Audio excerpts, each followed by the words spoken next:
يتحمص. دونك انا واش ندير، نحطو في الفرن باش يسخن، ومن بعد نكملو تتمه الوصفه ان شاء الله. هنا بعد ما سخن الكاوكاو تاعنا، شوفوا واش راح نديرو، الملح والفارينه،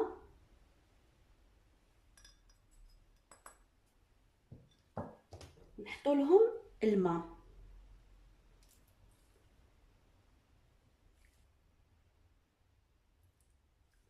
ندير 3 ملاعق. نحاولوا اننا نذوبوا هذاك الملح ويتمازج مع الفارينه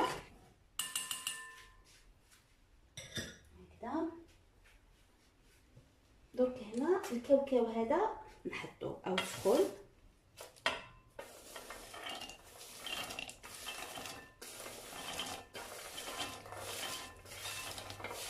هكذا باش يشرب لنا مليح.